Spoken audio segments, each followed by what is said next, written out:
Deep learning language models जैसे कि chat GPT हम ह्यूमंस की तरह रिस्पॉन्स काफी अच्छे तरीके से प्रिपेयर कर लेते हैं। ऐसे ही एक लैम्डा नाम की एप्लीकेशन गूगल ने भी बनाई थी और हैरानी की बात ये है कि ये एप्लीकेशन ह्यूमंस की तरह एक्टिंग करने में इतनी अच्छी थी कि इसने एक गूगल इंजीनियर ब्लेक लिमॉन को कन्विंस कर लिया था कि ये सेंटिएंट है। रूमर्स तो यहाँ तक भी हैं कि लैम्डा ने अपने आप को बचाने के लिए एक लॉयर भी हायर कर लिया था। अब आप खुद सोच कर देखिए, एक कंप्यूटर प्रोग्राम ह्यूमंस की तरह एक्ट करने में इतना अच्छा हो गया कि उसने लिटरली लीगल हेल्प हायर कर ली। इन अदर वर्ड्स, चैटबॉट्स को आसानी से पहचानने वाला टाइम अब जल्द ही खत्म होने वाला है। हम ह्यूमंस सालों लगाते हैं ग्रो करने में। हमारी पॉपुलेशन ग्रोथ काफी चीजों पर डिपेंड करती है, जैसे कि अच्छा खाना, घर, साफ पानी और हेल्थ केयर। लेकिन बॉट्स को ये सब नहीं चाहिए। उनके नंबर लिमिटलेस हैं और ये भी पॉसिबल है कि फ्यूचर में हर इंसान के लिए लाखों या फिर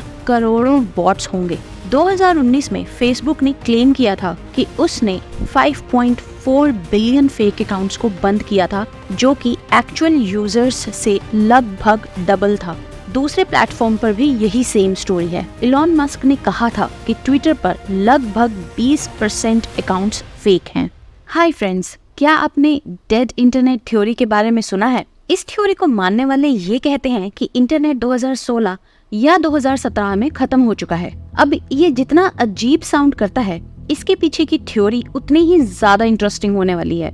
इस थ्योरी के हिसाब से पिछले कुछ सालों से इंटरनेट पर बॉट्स का कब्जा हो चुका है, जिसका रिजल्ट ये है कि आजकल हम जो भी चीजें इंटरनेट पर देखते हैं, जैसे कि forum posts, Instagram accounts, Facebook pages, TikTok videos, even news headlines, सब फेक होती हैं। एडवांस एआई का इस तरीके का कंटेंट बनाने का सिर्फ एक ही मकसद है, आपको एक सर्टेन तरीके से सोचने के लिए मजबूर करना। और जो रियल लोग भी हमें ऑनलाइन मिलते हैं, जैसे कि यूट्यूबर्स, टिकटॉकर्स, इंस्टाग्रामर्स और जो ये अपने आप को सो कॉल्ड इन्फ्लुएंसर्स बताते हैं, उनमें से भी ज्यादातर लोग फेक होते हैं। कुछ लोग तो बड़े बड़े ब्रांड्स और बिजनेसेस के लिए काम करते हैं, या फिर कुछ लोग गवर्नमेंट के लिए काम करते हैं, ताकि इन्फ्लुएंस और कंट्रोल को बनाकर रखा जा सके। वैसे कई मायने में ये डेड इंटरनेट थ्योरी क्रेजी लोगों के द्वारा बनाई गई लगती है, जो कि कोई कोइंसिडेंस नहीं है। एक्चुअली इस आइडिया की शुरुआत अगोरा रोड वेबसाइट पर एक यूजर इल्यूमिनाटी पायरेट ने 2021 में एक पोस्ट डालकर किया था।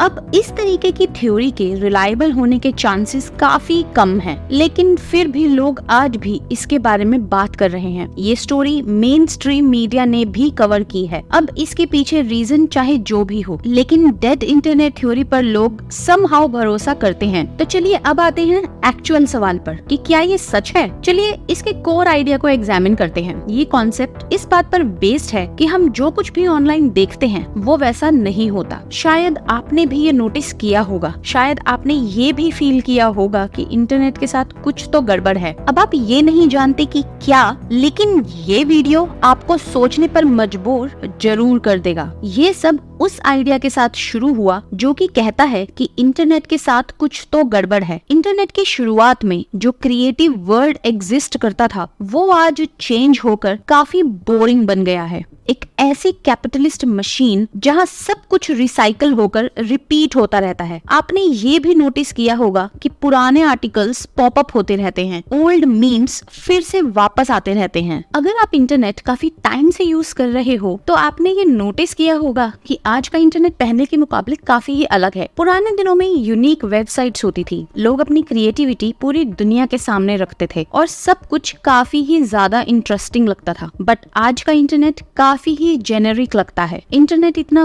वास्ट होने के बावजूद भी इसका लगभग 43% बैंडविड्थ 6 बड़ी corporations Netflix, Google, Amazon, Facebook, Microsoft और एप्पल के पास है। पहले जो यूनिक वेबसाइट्स और ब्लॉग्स होते थे वो फेसबुक और इंस्टाग्राम के आने के बाद से खत्म हो गए हैं। कई क्रिएटिव आइडियाज, ना खत्म होने वाले online stores, venture capitalist backed social media के नीचे दबकर रह गए हैं। एंड लेट्स बी ऑनेस्ट, इन सब चीजों के बावजूद भी ये साबित नहीं होता कि सारा इंटरनेट ही फेक है। आज का इंटरनेट अलग इसलिए लगता है क्योंकि ये डिफरेंट है। किसी भी दूसरी टेक्नोलॉजी की तरह ये भी डेवलप और मैच्योर हो रहा है। पहले के इंटरनेट में लोग नए तरीके से अपनी क्रिएटिविटी एक्सप्लोर कर रहे थे, बट बट आज के इंटरनेट पर भी लोग अपनी क्रिएटिविटी तो एक्सप्लोर कर रहे हैं, लेकिन ये सब ज्यादातर बड़े कॉर्पोरेशंस की वेबसाइट पर हो रहा है। तो मतलब ये है कि ये सब बड़े कॉर्पोरेशंस अपने शेयर होल्डर्स को सेटिस्फाई करने में लगे हुए हैं और क्रिएटिविटी से उनका कोई इंटरेस्ट नहीं है। और रही बात इंफॉर्मेशन रिसाइकल करने की, तो लोग ही बार बार पुराने क्वेश्चंस को पूछने में इंटरेस्टेड होते हैं। मीम्स इसीलिए ही रिसाइकल होते हैं क्योंकि ट्रेंड ही इसी तरीके का चलता है। फैशन के साथ भी यही होता है, कुछ स्टाइल बार बार आते जाते रहते हैं। वेल, इसका मतलब ये नहीं है कि इंटरनेट मर चुका है और एआई ने उस पर पूरी तरीके से कब्जा कर लिया है। अब यही से चीजें इंटरेस्टिंग होने लगती हैं। भले से डेड इंटरनेट वाली थ्योरी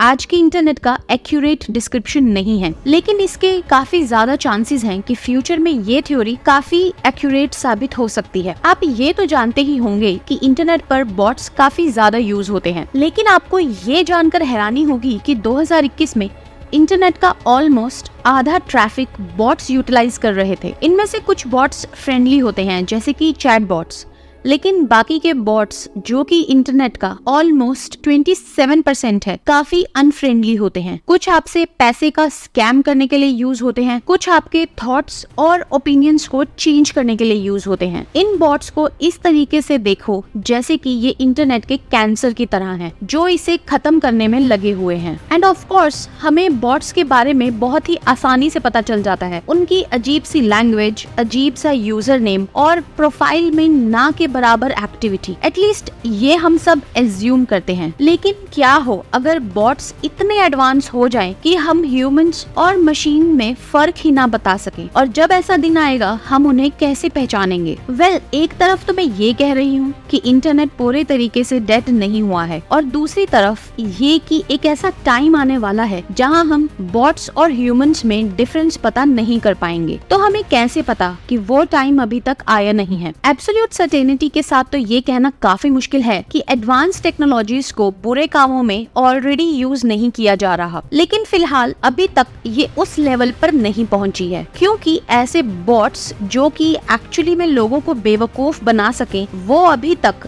फ्री मार्केट में तो अवेलेबल नहीं है। तो अगर ये टेक्नोलॉजी किसी के पास हो सकती है तो या तो वो वर्ल्ड की गवर्नमेंट्स हो सकती हैं या फिर मेजर टेक कंपनीज। मुझे लगता है डेड इंटरनेट थ्योरी को सच होने के लिए एक ग्लोबल कॉन्स्पिरेसी की जरूरत होगी, जो अभी तक तो नहीं है। लेकिन फिर भी बॉट्स और मशीन्स के बढ़ते काउंट काफी बड़ा थ्रेट है जिसे गवर्नमेंट और बिजनेसेस काफी ही ज्यादा सीरियसली अब ले रहे हैं। Tech companies already deep fake को पकड़ने के लिए काम कर रही हैं। तो आप ये कह सकते हैं कि हम अपने आप को फ्यूचर वॉर के लिए रेडी कर रहे हैं। Thank you for watching.